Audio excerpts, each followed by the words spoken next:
Hello and welcome back to my YouTube channel. My name is Joshi and I'm a real estate broker based in Toronto in the GTA. On today's video, I'm going to be discussing the May 2022 stats from the Toronto Regional Real Estate Board.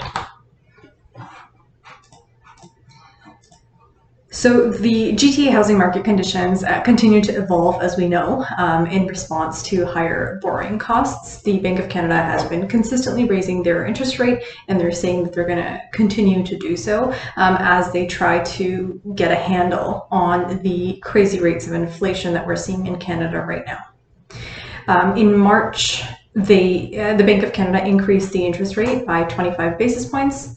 In April, they increased it by 50 basis points. In June, they increased it again by 50 basis points. And it is expected that the next rate increase will happen at the next Bank of Canada meeting in July. That being said, similar to what happened in April, the May 2022 sales were down on a monthly and annual basis. So obviously with the stats that we're seeing now, prices have come down significantly from what we were seeing at the beginning of the year, like January and February. March sort of tipped the slowdown. April was slow. May was slow as well. So sales were definitely down on both monthly and annual basis. Conversely, active listings at the end of May were up on a month-over-month and year-over-year basis. So when the earlier this year in the spring, when the Bank of Canada first announced the interest rate increase and leading up to that increase, I believe that was the March one, at the same time gas prices were trending upwards, and at the same time we were actually first starting to hear about the tensions between Russia and Ukraine, and I believe that's when the invasion started as well. And so all of these factors kind of went into making March and April very tight months. And with the market changing, people, buyers and sellers included, wanted to sort of observe what's going on.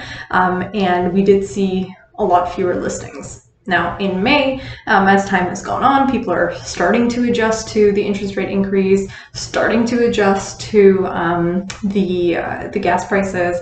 No one's happy about it, I know, but it's an adjustment period, right? The inflation problem, not solved. The interest rate going up, no one's happy about it. It's costing borrowers a lot more on their mortgage. It is making things more difficult. Groceries are expensive year over year, we know that. Gas is more expensive now month over month and year over year. So there's a lot of things outside of real estate that actually impact the real estate market, because at the end of the day, we're all consumers, we're all part of this global economy, we're purchasers, right? And oftentimes you make a purchasing decision.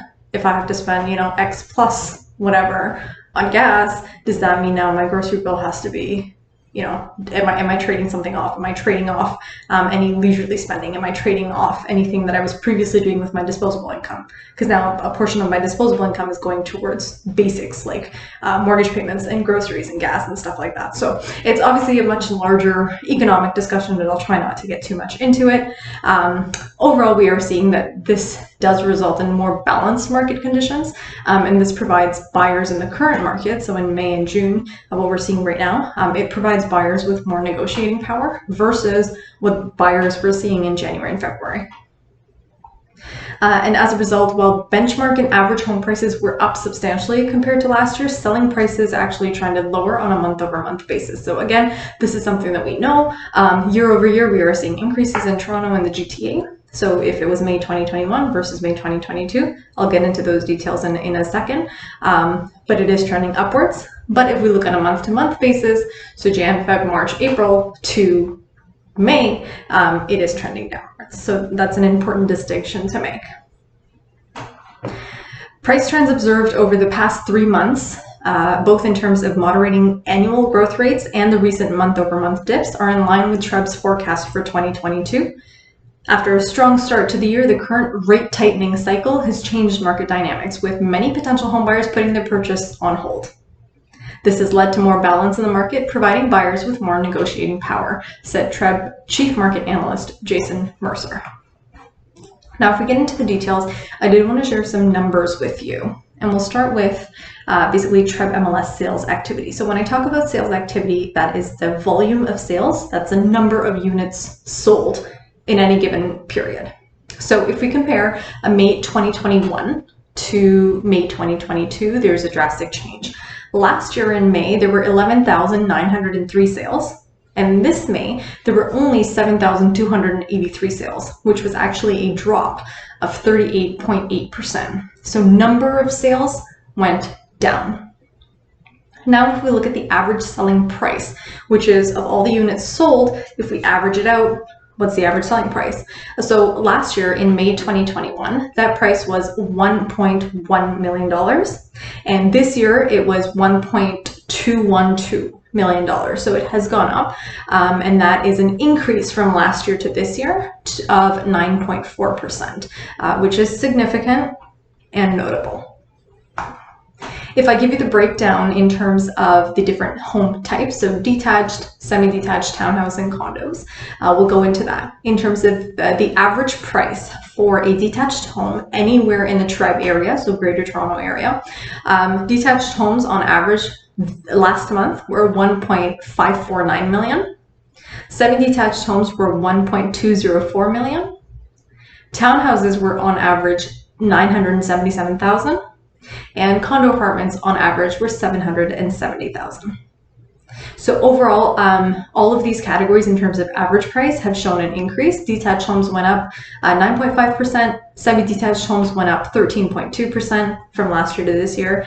Townhouses went up 12.7% from last year to this year, and condo apartments went up 12.9% from last year to this year. So if we're looking at the average sales price, if we're looking at percentage-wise, detached homes actually showed the least growth, which was at 9.5%.